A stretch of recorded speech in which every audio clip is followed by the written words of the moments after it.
Good evening. Welcome to WSBI, your resource for success podcast program, where you get to meet inspiring women-owned businesses from across the country. And now, for your host, Kimberly McLemore.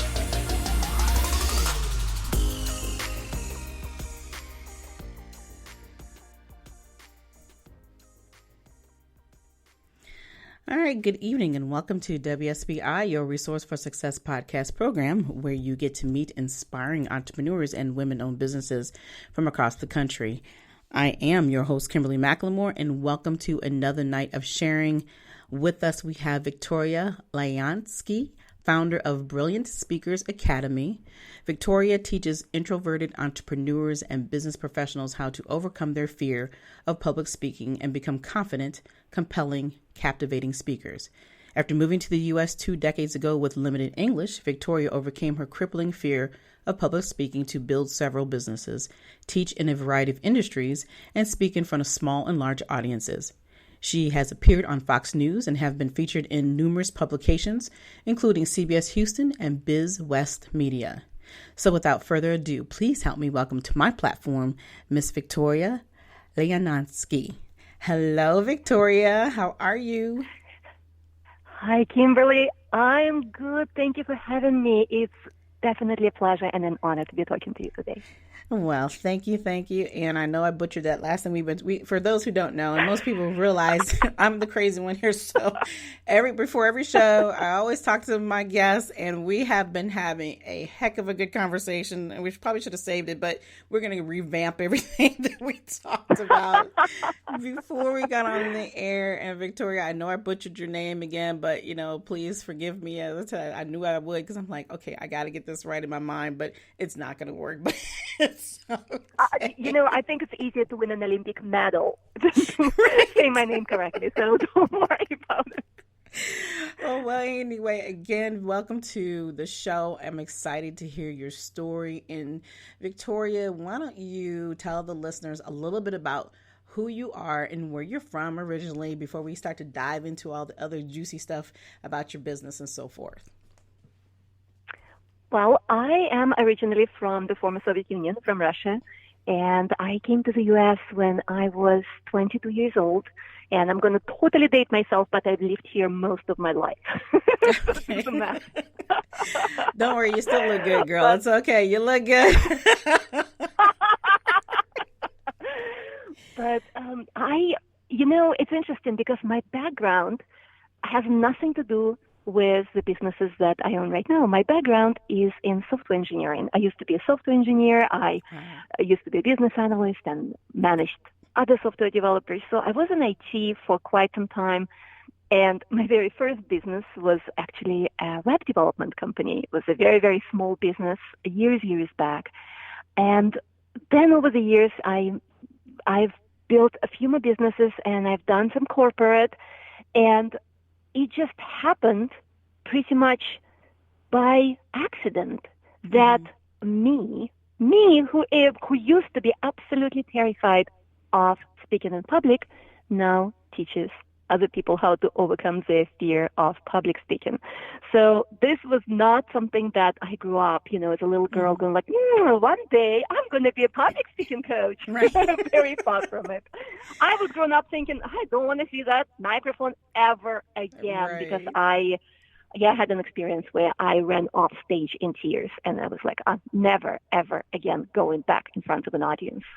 Wow. So it's been a little bit of a journey to get where I am today. Mm-hmm. Well, and it sounds like, and I think it's just amazing how, something that affects us in our lives, no matter how young or old that you are, but as a child, you know, that experience of having to be basically kind of booed off the stage because your public speaking wasn't where people thought that it should be, even as a child. It just is amazing how what we run away from, we end up coming back to, for whatever reason that is. And for you to have had a web company, and you're an engineer, and then to come into this profession. And it's funny, even though in your business, obviously you had to talk to people, and, you know, part of that is growing and learning to, you know, build those relationships. But what overly inspired you to say, you know what, I have to get myself out of this hole that I'm in about not being able to speak in front of people and then turn this into an amazing business. So talk a little bit about that journey right there. It was really a necessity because when I started my first business, it was about 2000. And back then, it was pre-Google. I mean, can you imagine the world when there was not Google, pre-Facebook. Can you imagine the world when there was no Facebook? But it was, back then, you couldn't go online, you couldn't go, and do a live stream, you couldn't have a Facebook presence, you couldn't do the things that we are capable of doing today. So back then, if you wanted to grow your business, you had to go out there and you had to speak and you had to network and attract clients this way, right? I mean, you remember those days. Yeah, I do. Yeah. That was the only avenue. And I realized that in order for me to become more visible, I had to overcome this fear. And the problem was, and I know a lot of people experience the same thing, the problem was that yes, I was courageous. Yes, I was determined and ready, and I wanted to go and practice, and I did.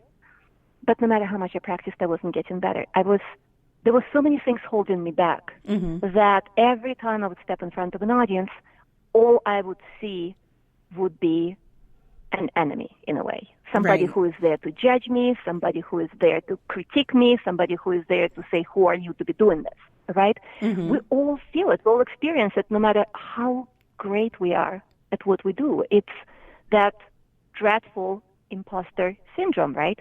And it took me literally years of trying to figure out, what am I doing wrong? How do I get out of this hole? And I actually started doing some things that all of a sudden felt right. And as I continued doing them, I was feeling more and more and more comfortable. And at some point of time, I was no longer afraid of my audience at all. Like, I completely overcame my fear. And back then I was in corporate, I was giving trainings, I was giving presentations left and right. And people started coming up to me, and they were saying, oh, you're such a natural. And I would laugh at them and say, you're getting me natural? I'm not a natural. I was just so afraid. It took me years. And they would say, well, how did you do it? I didn't even realize that it wasn't just me. I thought it was me who was so scared of public speaking. I didn't realize how many people experience the same thing and how many people don't know how to get out of it, how to overcome this overpowering fear. And that really was the catalyst. That really what made me think, wait, I have done this whole journey. I can go back and I can deconstruct, right, being an engineer. I can go back and I can deconstruct every step that I took, every mistake, every right decision, everything that I've done. I can go back and I can make it into a system. And that's exactly what I did. I literally sat down and I figured out, pretty much by looking at what I've done, how to create a system that can help anybody, regardless who they are and what experiences they had in their life, overcome their fear of public speaking. And that became my Brilliant Speakers Academy program. And that's really how I ended up here. I was, up until even 5 years ago, I never thought of teaching it. I just kind of thought, I figured it out. Good for me. Yay. I just didn't realize how many people needed it and how little is out there that actually teaches you how to overcome your fear versus just, this is how to, be a great public speaker when you're already not scared. But for everyday people, like you and me, just regular people who are doing their business, who are in the corporate, it's a big deal to be able to jump on that Zoom and be able to lead a meeting with their coworkers or to go in front of an audience and present. And I just feel that what's really lacking is people don't understand that no matter how much you practice, until you really overcome that fear, until you learn how to approach public speaking, not from a place of fear, but from a place of giving, from a place of love. Until you get to that point, everything else is not really necessary. You don't need to know how to create a wonderful presentation if you are so scared that when you come in front of an audience, you can barely speak. You need to figure out how to overcome your fear first and foremost. And then you add everything else on top of it. Wow. I love that. And the thing that stuck out to me, there was several things, but the first thing you said was how the fact that, you were so scared and because you were so more concerned about people judging you.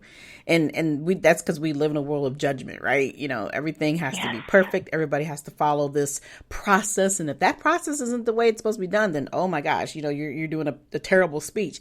And it's something that's been ingrained in us forever from the time we've come out in the world. Everything is a process. But the thing that I love how you said was that you just started figuring out, you started doing it, and you realized that, oh my gosh, it was working for me. Everybody is saying, how did you do this? What happened? And the thing I love is you said, I re-engineered as an engineer how to figure this out. That right there just blew my mind, because obviously we're not all engineers. And for you to be able to take that step and say, you know what, I can help other people because this is the reality of what it really needs to take in order to be that great speaker. And as you said, it's not about speaking from fear. It's about speaking from love. And I think a big part of that, when I hear people ask the question about passion, or I don't know anything, or nobody wants to hear what I have to say, but it's the true passion that you have inside of you. And if that passion is there, it overcomes through love, because you do want to share that information. You want people to understand.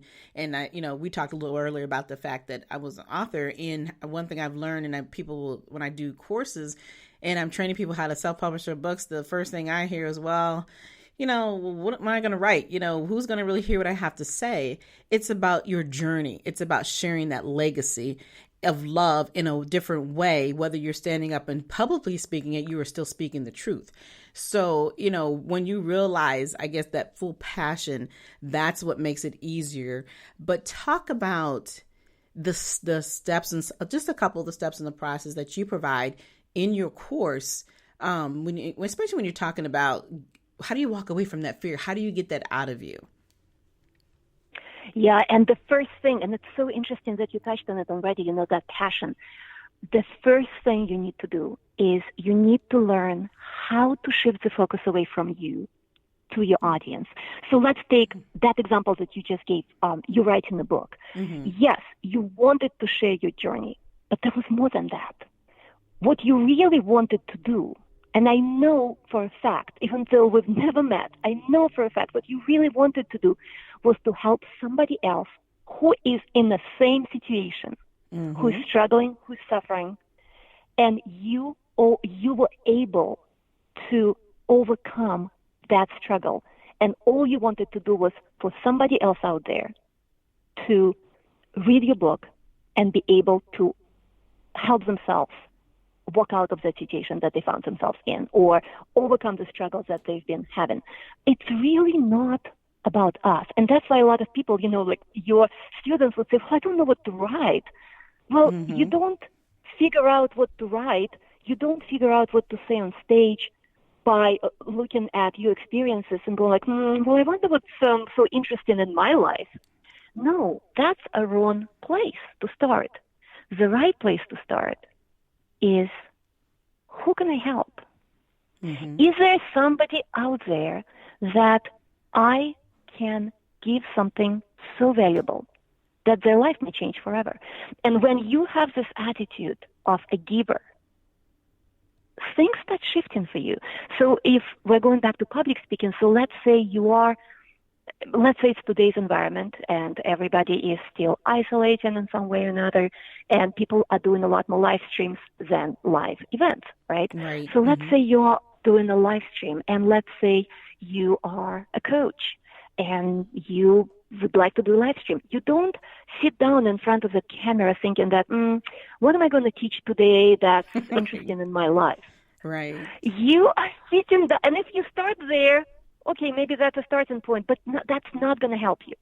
What's going to help you to go and really speak and connect with your audience is to think not what I know, but what do I know that's going to help somebody today? What is that something that I can share with my audience that's going to make a difference in their life. Maybe not in all of them, but there may be 5 people who are going to walk out of this live stream and they're going to go like, okay, I know what I'm going to do. This is the beginning of the rest of my life. It doesn't have to be this huge, but you have to have this mindset that every time I am speaking in front of an audience, it's not about me. Mm-hmm. It's about them. Particularly when you're already opening your mouth, right? You're already standing in front of that camera, that microphone, or you are on stage. You're opening your mouth. You immediately shift away from you and your fear to your audience. And the way I call it is approaching public speaking from a place of fear, right? When we're in front of an audience on stage, we look at that audience, we're terrified because we think, oh, they're judging me, or what are they thinking of me? And what you have to do at this very moment is to get out of that place in your head where fear lives and go and only focus on your audience. And you change that question. Instead of asking, what are they thinking of me? You reframe it and ask, how can I make them feel today? How can I make them feel? And how do I want to make them feel? And you start there, and then you stay in that place of giving, of benefiting your audience. And so that instead of thinking, oh, what are they thinking of me? You constantly think, okay, how can I phrase it that it's more persuasive, it's more inspiring, it's more educational. And so you stay in the space of giving to your audience the whole time. And the thing is, about our brain, it's an interesting thing. Our brain can only focus on one thing, or one big thing at a time, right? Mm-hmm, mm-hmm. If you're focused on your audience, you're not constantly in your head going like, oh, are they judging me? Am I good enough? Oh, now they're going to know my fraud, right? You're not staying in that spot. If you're only focusing on your audience, you're going to stay there. Right. And what you're going to notice is that as you no longer going back to how scared I am, your fear symptoms begin to diminish. You know, that racing heart, that sweat, that buckling knees, dry mouth, all of that. Right. All of a sudden, 10 minutes later, you realize, wait, my heart is not racing anymore, because you are not focusing on your fear the whole time. And I think that's a big mistake a lot of people make. They stay in that zone of, what are they thinking of me? Instead of shifting the focus, how do I want to make them feel? And staying in that space, mind space, the whole time. Because only when we take the focus away from us and put it on our audience, not only we feel better in terms of not, being scared, but we also feel connected. And the audience feels this passion. They feel when somebody cares, right? It doesn't matter how much you know. The audience doesn't care how much you know until they know how much you care. Yep, that is it's true. Very powerful. That is very true. Yeah, and I definitely agree with you on that, is that, the passion is one thing, but once you do refocus, because, I think everybody kind of starts out kind of wivery, you're kind of quavering. And then once you do get going, it's like you're on a roll, because you're there to help, because that's the whole purpose of, like I said, if you're writing a book, there is a reason behind that. It's not just about the fact that, hey, well, I wrote a book, read it. It's, you're there to serve those people that are sitting in that office, because they're in that audience for a reason. They're there to listen to what you're saying, because there's an interest of why you're bringing something to them to the table that they need to hear that particular moment and that particular day. And I absolutely agree that shifting is a way to help you be more relaxed and realize your real focus of why you're there. And so I want to ask you just a few more questions here. You also, beyond having this amazing Brilliant Speakers Academy, now your academy is done online, is how you guys do your coaching. Is that correct? Correct. Yes. It's an online program. And then the personal support component is the Facebook group where I support students every day, and I also do weekly lives. So it's all online, but it's not just self-study course where students are on their own. They still have me supporting them, which is good. Yeah, I like that. Because it allows them to do things at their own speed, but at the same time, they're getting the extra coaching that they need so they can continue to move forward. That's nice. So you also have I'm sorry, what were you saying? Yes, absolutely. Sorry to mean to cut you off there, but I also noticed that you have a project for inspiring kids that you do. You want to talk a little bit about that project? Well, that's another company that I own, and it's a franchise. It's called Nutty Scientists of Houston. And up until COVID happened, I've had it for about 6 years. And up until COVID happened, it's actually been number one in the U.S. among all Nutty Scientist franchises for about 5 years in a row. Wow. So it's such a fun, inspiring business because, there is just not, particularly when we go to underserved communities, there is just not enough role models for little boys and girls, to see that, yes, it's within reach. Yes, it's possible. Yes, here is this professor, where everybody in the company is called Professor something, like I'm a professor, Professor Proton. And for those little kids, you would do a show and you're all goofy and funny and you make science fun. And they would run up to you. And that little girl who may never even thought about this before, she gives you a hug and she says, Professor Proton, I want to be just like you when I grow up. Aww. And this is like, oh my gosh, I was having a conversation with my 13-year-old son today. I said, it would be so interesting if like 10 years later, one of those kids, they grow up and they finish college and they discover something and somewhere they're going to say, when I was little, I was just Professor Proton. And I decided to do something just like her. And the greater part of it would be if they grow up and decide they want to come and be one of those nutty scientists and one of those professors at your organization. So that is amazing. I love that. And obviously with the way things are today, these kids need as much love and aspiration they can get from individuals all over the world, no matter what color their skin is, no matter what gender they are, they need that love. Our country right now is going through so much. So to be able to share, what you are providing in that passion and in the science, kids need that. And as you said, the underserved communities that are not getting that, it's a beautiful thing that you're doing. And I love that you're a part of the Houston community. And I definitely have a few other friends that are out there in the Houston area where you're at. And so I don't know if you're going to have an opportunity to know them, which we could talk about that offline. But, I love what you do currently in your community. And then you with your amazing speaking academy. And then you have this awesome organization for these kids, and to hear that it's been number one in the country for the last 5 years, I definitely going to be researching that because that is really cool because I've never heard of it, never heard of it. Thank you. Well, and just speaking about kids, and that's my personal belief, not as an entrepreneur, but just as a mom in general, it's my personal belief that everything starts at home and everything begins with us having conversations with our own kids. And with us going and having conversations in the community. It's the next generation that I think we all really, really, really want to focus on. That those little kids who are growing up right now, 5, 6, 7-year-olds, older, those are the kids who are going to be adults in another 20 years, right?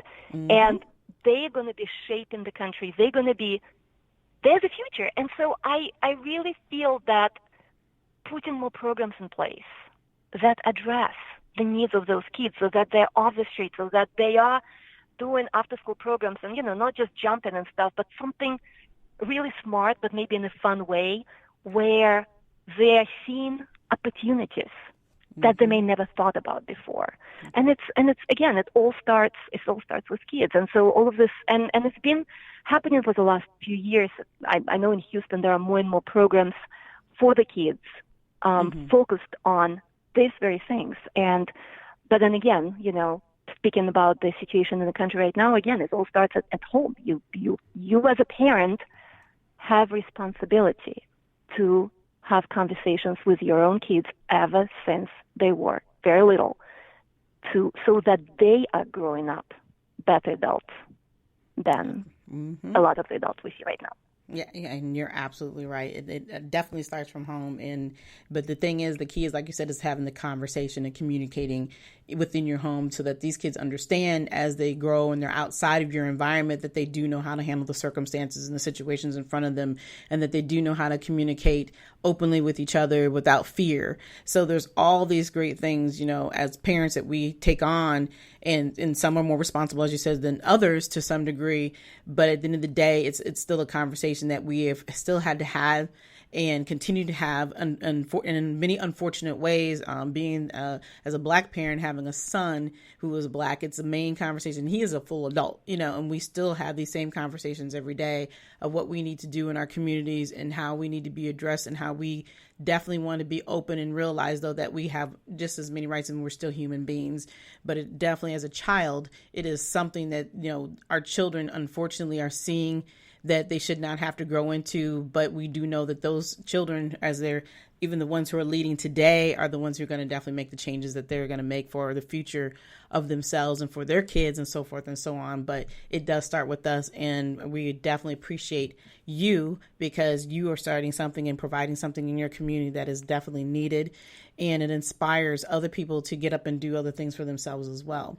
But I have a few more questions for you, and I'm not going to keep you much longer because I know where you're at. So we're gonna keep it moving. I just want to check on you for a second there. So the one thing I do, it's a joke that nobody knows. It's just between me and you. So nobody knows it's a inside joke, right? Oh no, I'll just say it out loud. I am in my car in Houston. It's about 100 degrees outside, even though it's evening, and I'm in my car because, as you guys all know, the only quiet space right now is in your car. You're not to this interview from the house.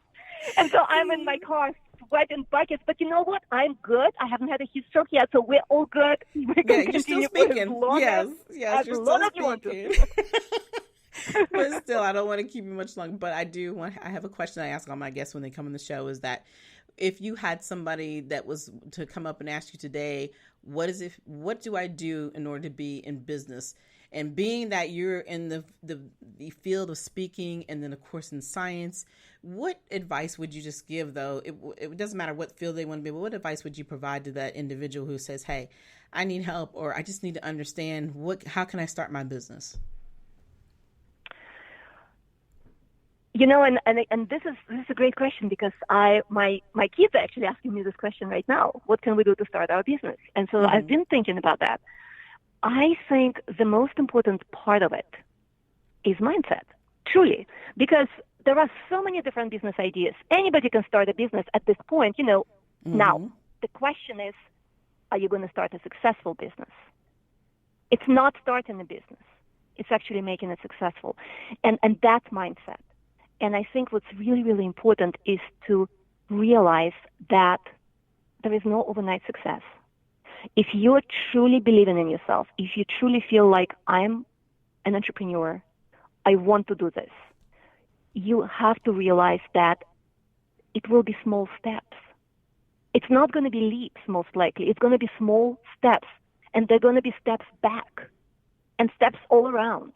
And you have to be ready for this. You have to be ready for setbacks. You have to be ready for enormous amount of mistakes that you are going to make. You just have to set yourself up knowing that, yes, there are going to be mistakes. I'm going to learn from them. There are going to be setbacks. I'll have to get up. And it may be a very, very slow progress, but it's perseverance that wins in the end, and that's what makes somebody successful. It's very rarely luck or anything else. It's truly perseverance and believing in yourself and doing things every single day. That's, I think, is the most important advice, is you have to, number one, believe in yourself and believe that you are capable of doing it. 100%, you're capable of doing it. Mm-hmm. But second, you have to get up every morning and go and do those, cold calls that you may not want to do, and go and meet with people that you may not want to meet because you're an introvert, let's say. You have to go and do things. You have to have an action plan for every single day, and every single day you have to go and do those steps, because People fail when they're not capable of handling failure, or they fail or permanently fail, right? Or they fail when they are thinking, I'd rather watch Netflix for 3 hours than make cold calls. Mm-hmm. That's when they fail. But when you have the mindset of perseverance, of believing in yourself, and you do the work, you have no choice but to succeed. You really, it's a proven fact. But those two things have to be in place. Well, I couldn't agree more with you. Absolutely. I mean, you hit it right on the nail on the head there, where you talk about the fact that, first of all, it's not just about starting a business. It's about being a successful business. I loved that statement. And I think a lot of times, people don't think that way. And a big part of it is because today you can turn around and open up a new business within a matter of seconds. But do they really want to put in the work? And that's the other thing I've seen, consulting with people in businesses, that people today want that instant gratification. And just because they know they can open up a business right away. But that's not how it works. You do have to put in the time and the effort, and it may take years. And then all of a sudden one day it triggers and it really starts to flow, and you start to understand what you're really doing, because you may change that business several times, or whether it's not about the name, it's about the resources and the process or the services that you may be providing, or the products that you're doing. It all takes time. Nothing was built overnight. And at the end of the day, like I said, if you're not willing to put in the time and you don't have change that mindset that you have, success of a business will not be there if you're not willing to do what it takes in order to make it successful. So I absolutely agree with you on that. And you have been a fabulous guest, Victoria. But before you leave us this evening, please tell the listeners how they can get a hold of you. Absolutely. If you would like to learn more about me and the Brilliant Speakers Academy, you can head to my website, www.byvictorial.com. And I have free training there. You can also sign up for my free masterclass, which is fabulous. I've just recreated it. It's brand new. It's really awesome. And it's going to truly help you overcome your fear of public speaking. It's an hour-long masterclass. And you can register at www.byvictorial.com/4steps. Number 4 steps, one word. All right. Wow. Well, that sounds like a great opportunity. So if you guys are really interested in learning how to be that brilliant speaker, you have every opportunity and every resource. She's got free resources on top of being a part of a group. So, there's no excuses for anything. If you, like I said, change that mindset and you want to do something that's going to be positive in your life, if you plan on being in business, no matter whether it's a business, whether you decide to be an author or anything you decide to do, it does take a mindset that you have to change. But again, Victoria, I appreciate you coming on this evening. You have been powerful, wonderful, great, about some great golden nuggets to my listeners, for those who are listening live. And again, for those who are not on this evening, and you can go back and listen to this set anytime. You can hear it on iHeartRadio. You can hear it on Spotify. Plus, there's about 10 or 11 other media platforms you can hear the show. And we also have a new mobile app, finally, that you can listen to Your Resource for Success podcast anytime on our mobile app, which you can download from Google Play. So I was real excited about that. That just came out this week.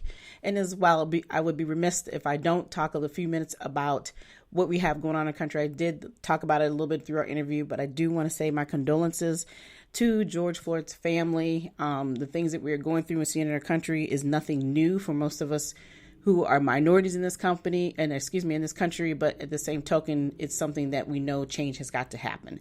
So I'm very proud to see all of our brothers and sisters, and that means everybody. It's not about color. It's about everybody who was out there fighting the good fight and understanding that change only comes, and it will be a hard change, but it's a change that is necessary. And so we have to fight hard for those changes. And we have been doing that for more than 400 years in this country. And it's time for things to be done the way it should be done, and be said the way it said that we are, is that we should be free in this country, and we should be all treated as human beings. So again, my condolences for this family, for the George Floyd family, and for all of those who have lost from violence, because there's plenty of it and it's time for it to let that go. But again, I do appreciate you all listening to my show. And Victoria, again, thank you for coming on tonight. You have been a pleasure to talk with. And for everyone else, I will see you all next Thursday evening, same time, same place, 7 p.m. Eastern. You all have a good night. Good night, everyone. We will be back next Thursday evening at 7 p.m. Follow us on Spreaker, www.spreaker.com/user/WSBI. View our new WSBI website anytime at www.wsbillc.com and on Facebook, Twitter, YouTube, LinkedIn, and Instagram.